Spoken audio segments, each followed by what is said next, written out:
नमस्कार विद्यार्थियों।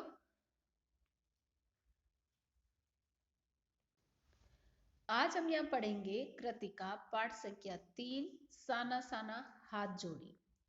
इस पाठ की लेखिका है मधु कांकरिया। साना साना हाथ जोड़ी एक नेपाली शब्द है और इसका अर्थ होता है छोटे छोटे हाथों से की गई प्रार्थना। पहले हम लेखिका का सामान्य जीवन परिचय जानेंगे, जो इस प्रकार है। मधु कांकरिया जी का जन्म सन 1957 में कोलकाता में हुआ था। उन्होंने कोलकाता विश्वविद्यालय से अर्थशास्त्र में एमए किया, साथ ही कंप्यूटर में डिप्लोमा भी किया। उनकी प्रमुख रचनाएं हैं पत्ता कोर, ये उपन्यास है, खुले गगन के लाल सितारे, बीतते हुए, अंत में यशु, ये कहानी संग्रह हैं। उन्होंने कई सुंदर यात्रा वृतांत भी लिखे हैं। मधु कांकरिया जी की रचनाओं में विचार और संवेदना की नवीनता मिलती है। समाज में व्याप्त अनेक ज्वलंत समस्याएं हैं, जैसे अपसंस्कृति, महानगर की घुटन और असुरक्षा के बीच ये युवाओं में बढ़ती नशे की आदत, लाल बत्ती इलाकों की पीड़ा आदि उनकी रचनाओं के मुख्य विषय रहे हैं। यानी इन्होंने अपने लेखनी में समाज की ज्वलंत समस्या को उठाया है और वह समस्याएं कहीं ना कहीं है अंदर से झकझोर कर सोचने के लिए मजबूर करती है।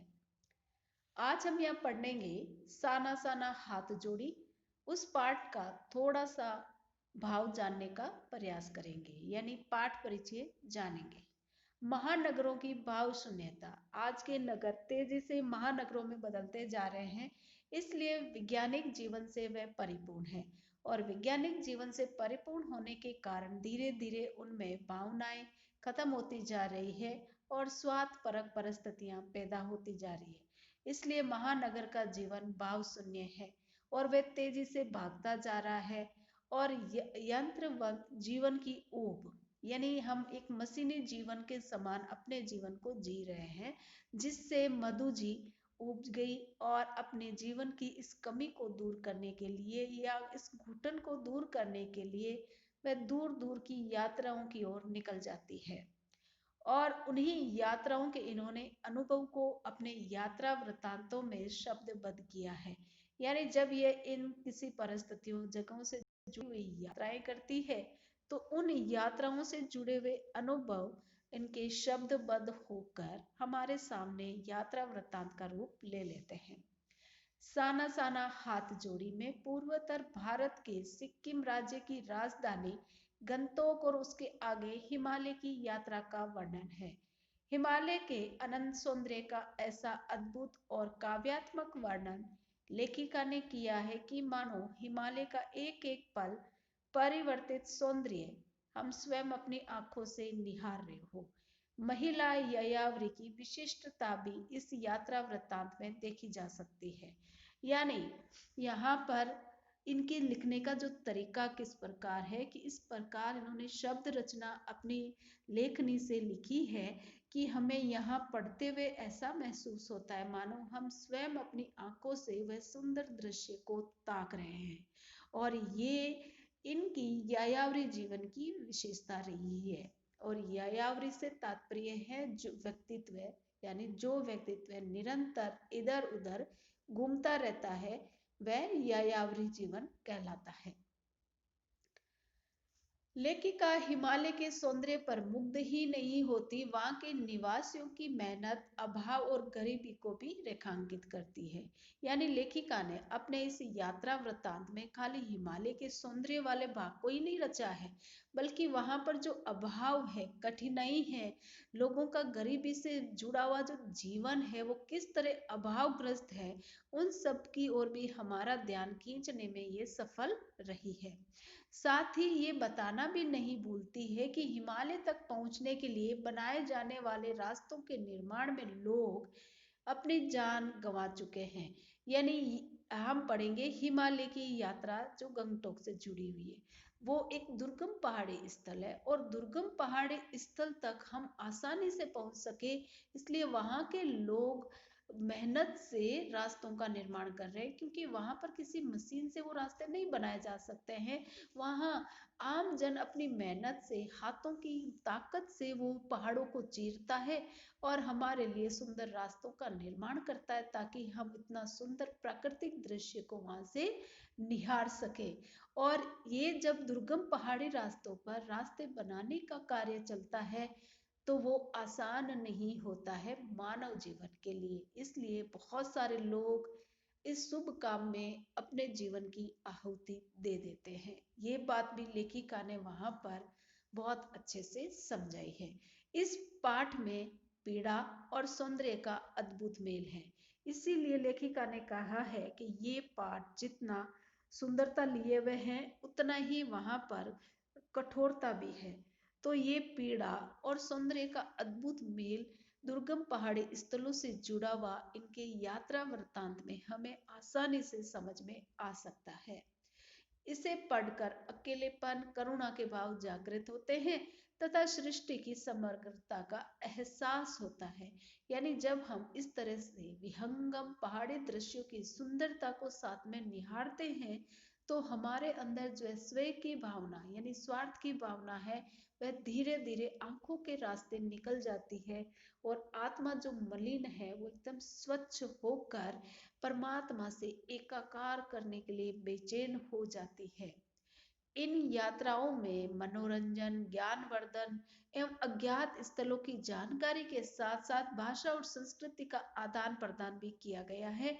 इतना ही नहीं, गुमा कड़ी हमें अपने स्वयं का संकीर्णता से भी मुक्त कराती है। यानी ये पाठ अपनी हर एक बात को कहने में सफल रहा है, वह चाहे मनोरंजन से जुड़ा हुआ हो, वह चाहे ज्ञानवर्धक हो, या वहाँ की छोटी छोटी बातों की जानकारी हो, भौगोलिक रूप से हो, सांस्कृतिक रूप से हो, वह सब कुछ हमें इस पाठ में आसानी से देखने को मिलता है। जिससे कि हमारे अंदर भरा हुआ हमारा खुद का जो स्वयं का भाव है, अहंकार का भाव है, वह छोटा होकर हमें अपने प्रभाव से मुक्त कर सकता है। अब हम इसमें आगे का भाग इसके सार के रूप में जानेंगे कि इस पाठ में क्या बताया गया है या किसके बारे में है। लेखिका मधु काकरिया ने अपने यात्रा वृत्तांत में गंगटोक से लेकर हिमालय तक की यात्रा में प्राकृतिक दृश्यों के वर्णन के साथ उन दृश्यों को भी छुआ है जिनसे विषम परिस्थितियों में पुरुष और महिलाएं जीवन संघर्ष में लगी रहती हैं। इस पाठ में लेखिका के सहृदय होने का भी पता चलता है, क्योंकि उनका मन प्राकृतिक मनोहारी छट्टा देखने से अधिक जोखिम भरे कार्य करने वाली महिलाओं की ओर ज्यादा देखने लगता है। यानी यहाँ पर हमें लेखिका का दो व्यक्तित्व देखने को मिलेगा। एक तो प्रकृति प्रेमी देखने को मिलेगा, दूसरा परिस्थितियों के साथ जो मानव जीवन संघर्षशील है उनके प्रति संवेदना का नजरिया है, वह हमें देखने को मिलेगा। इसलिए यहाँ पीड़ा और प्रकृति की अद्भुत छटा का सामंजस्य लेखिका ने अपने शब्दों के माध्यम से बांधा है, जो हम इस पाठ में स्पष्ट करेंगे। हमने इसके पूर्व अंश में पढ़ा था कि लेखिका अपने कुछ दोस्तों के साथ गंगटोक सिक्किम की राजधानी घूमने जाती है और वहां पर वो प्राकृतिक दृश्य को निहारना चाहती है, जिनमें उनके साथ ही वहां के स्थानीय गाइड जितेन नार्गे बनते हैं और वह उन परिस्थितियों से उन्हें परिचित कराते हैं। और ऐसे ही दुर्गम पहाड़ी स्थलों की वो यात्रा करते हुए अंत में एक कुटिया की तरफ बढ़ते हैं, जहां उस कुटिया में उन्हें एक लकड़ी का चलता हुआ पहिया दिखता है, घूमता हुआ चक्र दिखाई देता है। तो वे नार्गे से पूछ बैठती है कि ये क्या है। तब नार्गे उन्हें बताते हैं, मैडम ये धर्म चक्र है, प्रेयर व्हील कहते हैं, इसको घुमाने से सारे पाप धुल जाते हैं। क्या? एकदम से लेखिका चौंकती है। चाहे मैदान हो या पहाड़, तमाम वैज्ञानिक प्रगतियों के बावजूद इस देश की आत्मा एक जैसी है। लोगों की आस्थाएं, विश्वास, अंधविश्वास, पाप पुण्य की अवधारणाएं और कल्पनाएं एक जैसी है। यानी लेखिका ने फिर क्या सोचा, जैसे ही नार्गे ने उन्हें बताया कि ये एक प्रेयर व्हील है, ये प्रार्थना चक्र है, जिसको घुमाने से समस्त पाप नष्ट हो जाते हैं। तो इससे लेखिका चौंकती है और फिर वह आत्म मंथन करने लग जाती है कि चाहे हम कहीं भी रहे, चाहे मैदान हो, रेगिस्तान हो, पहाड़ी इलाका हो, बर्फीला इलाका हो, कोई भी परिस्थितियां हो, लेकिन यहाँ पर जो लोगों के रहने का तरीका है, उनकी जो आस्थाएं हैं, विश्वास है, जो धर्म से जुड़ी हुई है, वह इतनी गहरी है कि विज्ञान चाहे कितनी ही तरक्की क्यों ना कर ले, लेकिन वो धारणा कभी नहीं तोड़ सकता है। वो उनके मन की भावनाओं को मजबूत करता है और वो उनके मन की भावनाएं पूरे विश्व में एक कल्पना के रूप में एक जैसी ही मानी गई है। राबता राबता हम ऊंचाई की ओर बढ़ने लगे। बाजार, लोग और बस्तियां पीछे छूटने लगे। अब परिदृश्य से चलते चलते स्वेटर बुनती नेपाली युवतियां और पीठ पर भारी भरकम कार्टून ढोते बोने से दिखते बहादुर नेपाली ओझल हो रहे थे। यानी धीरे धीरे ये पहाड़ राबता राबता यानी धीरे धीरे ये पहाड़ों की ऊंचाई की ओर आगे बढ़ने लगे। तो जैसे जैसे ऊंचाई की ओर बढ़ने लगे, वैसे वैसे वहां के स्थानीय बाजार, लोग, बस्तियां आदि सब बहुत छोटे छोटे से होते हुए पीछे छूटने लग गए। और नीचे देखने पर वो घाटियां ताश के घरों की तरह छोटे छोटे बड़े पेड़ छोटे छोटे घरों के रूप में दिखाई देने लगे। यानी जैसे जैसे ये ऊंचाई की ओर बढ़ते जाते हैं, वैसे वैसे जो वहां पर बने हुए घर थे, वे ताश के पत्तों के समान छोटे छोटे नजर आते हैं। और जो तनकर खड़े रहने वाले बड़े बड़े वृक्ष हैं, वो भी वहां से बहुत छोटे से नजर आ रहे थे। हिमालय भी छोटी छोटी पहाड़ियों के रूप में नहीं, बल्कि अपने विराट रूप एवं वैभव के साथ सामने आने वाला था। न जाने कितने दशक या दर्शकों, यात्रियों और तीर्थाटनियों का काम्य हिमालय, पल पल परिवर्तित हिमालय। यानी जैसे जैसे ये ऊंचाई की ओर बढ़ रहे थे, वैसे वैसे उन्हें विराट, विशाल और वैभवशाली भारत का एक जो रक्षक वीर सिपाही के समान तट पर डटकर खड़ा रहता है, वह है हिमालय। वह अपने वैभवशाली रूप के रूप में लेखिका के सामने आने लगा था और सामान्य जीवन दर्शन वहां से अब छूटने लगा था। धीरे धीरे उनसे छूटने लग रहा था या धीरे धीरे पीछे जा रहा था। और देखते ही देखते रास्ते वीरान होने लग गए, संकरे और होने लग गए। यानी अब जितना बड़ा ऊंचाई की ओर पहाड़ आगे बढ़ता जा रहा था, वैसे ही रास्ते छोटे होते गए और वो इतने छोटे हो गए थे कि जलेबी की जैसे घुमावदार होने लगे। यानी बहुत टेढ़ा मेढ़ा संकरे रास्ते से लेखिका वहां से गुजर रही थी अपने साथियों के साथ। और हिमालय अब धीरे धीरे बड़ा होकर विशाल होने लगा। घटाएं गहराती गहराती पाताल नापने लगी थी। यानी आसमान में जो काले बादल छाए हुए थे, उन्होंने अब घटाओं का रूप ले लिया था और वह गहराती गहराती अब आसमान तक पहुंच गई थी। वादियां और चौड़ी हो गई थी। बीच बीच में करिश्मे की तरह रंग बिरंगे फूल शिद्दत से मुस्कुराने लगे। उन उन भीमकाय पर्वतों के बीच और घाटियों के ऊपर बने संकरे कच्चे पक्के रास्तों से गुजरते हुए यूं लग रहा था जैसे हम किसी सघन हरियाली वाली गुफा के बीच हिचकोले खाते निकल रहे हो। यानी यहाँ पर दुर्गम पहाड़ी रास्तों के बीच में प्राकृतिक सौंदर्य का जो अद्भुत नजारा है, वो लेखिका ने बहुत सुंदर तरीके से यहाँ पर समझाया है, क्योंकि यहाँ सुंदरता के साथ कठिनाइयों का तालमेल किया गया है और दोनों का सामंजस्य जीवन की हकीकत के रूप में समझाया है। यानी जीवन का भी हकीकत वाला रूप फूलों के समान सुंदर है, जो हमें अच्छा लगता है, लेकिन ये हर समय विद्यमान रही नहीं रहता है। तो कठिनाई रूपी पहाड़ कहीं ना कहीं हमें घेर लेते हैं और उन्हें हम जिस रूप में, जिस धैर्य से, शालीनता से दूर करते हैं, उसी प्रकार ये परिस्थितियां आज लेखिका के सामने इन दुर्गम पहाड़ी स्थलों के रूप में उपस्थित होती जा रही है। आगे उन्होंने बताया है कि इस बिखरी असीम सुंदरता का मन पर यह प्रभाव पड़ा कि सभी सैलानी झूम झूम कर गाने लगे, सुहाना सफर और ये मौसम हंसी। यानी वातावरण, माहौल बहुत सुंदर बन पड़ा था। चारों तरफ ऊंचे ऊंचे पहाड़ पहाड़, उन पर सघन बर्फ गिरी हुई, ऊपर से हमारे हरा भरा फूलों का रूप है, सुंदर फूल खिले हुए हैं, हरी हरी हरी भरी हरियाली छाई हुई है। तो ऐसे में किसका मन व्याकुल नहीं होता है या किसका मन खुश होकर गाने के लिए नहीं मचल पड़ता है। तो लेखिका उम्र दराज होते हुए भी अपनी सखियों के साथ वहां पर गाने के बोलों के रूप में उनके मन के भाव फूट पड़े।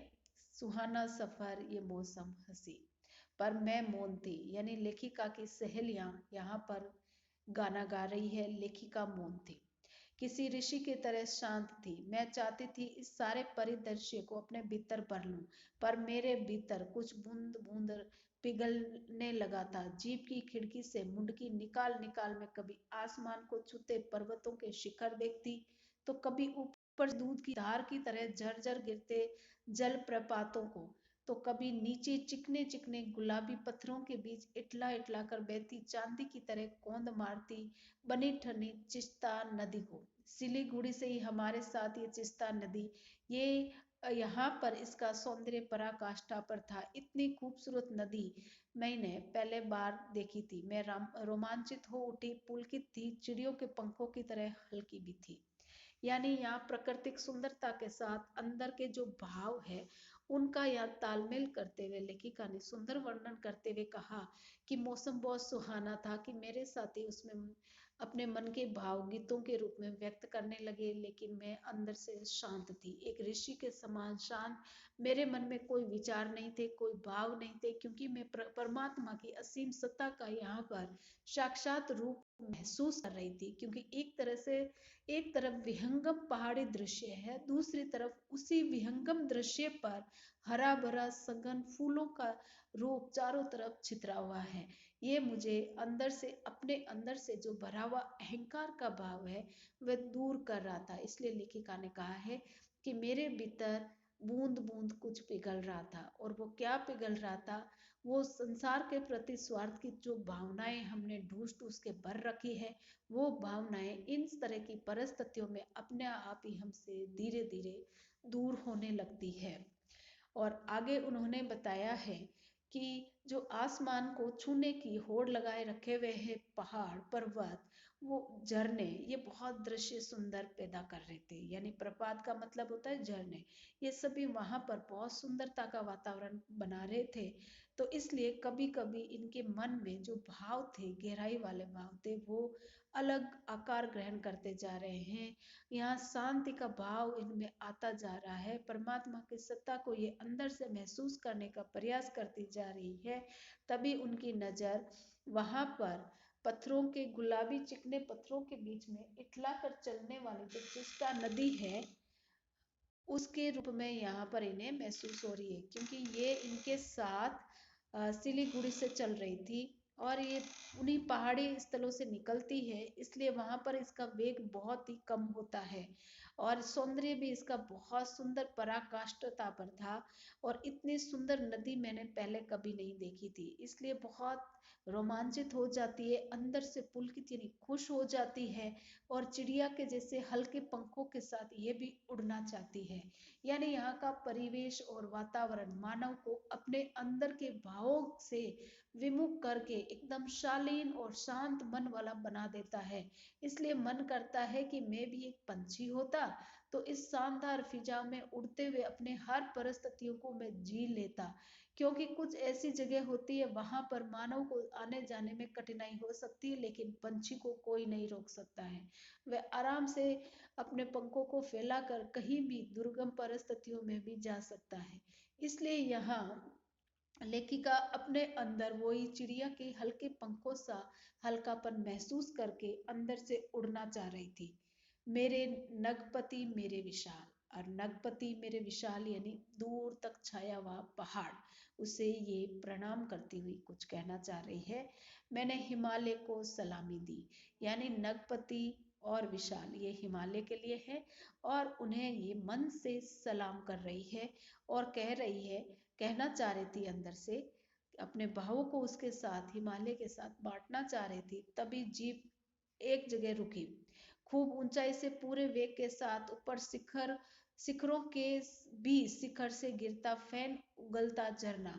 यानी वहां पर वो जीप जाकर रुक जाती है, और किसके सामने रुकती है कि दूर पहाड़ी कि दूर पहाड़ियों के ऊपर से एक फेन उगलता हुआ झरना बह रहा था और वह दृश्य बहुत सुंदर बन पड़ा था। इसलिए वहां पर उनके ड्राइवर ने जीप को रोक दिया था और वह दृश्य वे सभी वहां पर देखने लगे। और आगे लिखा है कि इस झरने का नाम था सेवन सिस्टर वाटरफॉल, यानी सेवन सिस्टर वाटरफॉल उस झरने का नाम था और वह झरना बहुत सुंदर लग रहा था। फ्लैश चमकने लगे, यानी सभी लोग फोटो खींचने लगे और सभी सैलानी इस खूबसूरत लम्हों की रंगत को कैमरे में कैद करने में मशगूल थे, यानी उसमें खो गए थे उस सुंदर दृश्य को अपने कैमरे में कैद करने के लिए। आदिम युग की किसी अभिषिक्त राजकुमारी सी मैं भी नीचे बिखरे बारे भरकम पत्थरों पर बैठ झरने के संगीत के साथ ही आत्मा का संगीत सुनने लगी। यानी बाकी सब तो फोटो खींचने में लगे हुए थे, लेखिका वहां से भारी कदमों से चलते हुए जो नदी बह रही थी उसकी तरफ बढ़ती है और उसमें उसके जो बड़े बड़े पत्थर थे उन पत्थरों के पास बैठकर वो उस संगीत को महसूस करना चाह रही थी जो झरने के वेग से वहां उत्पन्न हो रहा था। और उस वेग के साथ अपनी आत्मा में जो सांसों की जो ध्वनि है उसको महसूस करना चाह रही थी, सांसों के आने जाने का जो प्रवाह है उसको महसूस करना चाह रही थी, ताकि वह परमात्मा के इस असीम रूप को गहराई से समझ सके। क्योंकि झरने का और उसकी आत्मा का जो भाव है इस समय एक जैसा जान पड़ रहा था, इसलिए वह उसी को महसूस करने में वहां पर अपने आप को डुबोने लगती है। तो उस समय उन्हें लगता क्या है कि वह कोई आदिम युग यानी बहुत पुराने समय की कोई श्रापित राजकुमारी है जो यहाँ पर अकेली छूट गई है और अब उसका मन बेचैन है, वो बेचैनी में अपने आप को तलाशना चाह रही है, ऐसा उसे अंदर से महसूस हो रहा था। थोड़ी देर बाद ही बहती जलधारा में पांव डुबाया तो तक भीतर तक डूब गई, भीग गई। मन काव्यमय हो उठा, सत्य और सौंदर्य को छूने लगा। यानी लेखिका ने क्या लिखा है कि जब मैं उस झरने के साथ अपनी आत्मा के संगीत को सुन रही थी तो उसी समय मैंने अपने पाँव को उस जलधारा में डुबो दिया और जैसे ही मैं उस जलधारा के भीतर अपने पाँव को लेकर गई मेरी आत्मा भी भीग गई। यानी वहां पर उस पानी का जो स्पर्श था वो स्पर्श उसे अपनी आत्मा को भी ठंडक देने लग गया था, इसलिए यहाँ पर आत्मा को भीगने की ओर इशारा किया गया है और उनका मन एक तरह से खुश होकर काव्यात्मक हो चुका। और काव्यात्मक का मतलब होता है कि वह कुछ छंदबद्ध यानी कविताएं कहने के लिए उनका मन मचलने लगा और उनकी इच्छा हो रही थी कि परमात्मा की इस असीम छटा पर वे अपने विचारों को व्यक्त करे या कोई कविताएं बनाए। सत्य और सौंदर्य उनके अंदर, ये दोनों भाव सत्य और सौंदर्य दोनों के भाव उनके हृदय में उत्पन्न होने लगे। जीवन की अनंतता का प्रतीक वह झरना, उन अद्भुत अनूठे क्षणों में मुझ में जीवन की शक्ति का एहसास हो रहा था।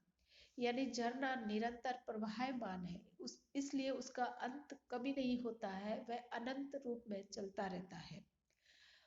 और इस कारण वही शक्ति यानी अद्भुत अनूठा भाव लेखिका को अपने दिल में महसूस होने लगा था। और वो इस कदर महसूस हुआ जैसे मैं स्वयं भी देश और काल की सरहदों से दूर बहती धारा बन गई हूँ। यानी लेखिका ने यह क्या बताया है कि जैसे ही मैंने उस सुंदर दृश्य झरने का देखा, उसके भाव को देखा और उसकी अनंतशीलता को देखा, क्योंकि झरना निरंतर प्रवाहमान है, वह कभी सूखता नहीं है। तो उसको देखकर मेरे को भी अपने अंदर ये भाव महसूस होने लगा कि मैं भी इस देश की सीमाओं से परे हूँ। यानी मुझे कोई भी देश की सीमा अपने अंदर नहीं बांध सकती है, मैं इन परिस्थितियों से एकदम अलग हो गई हूँ।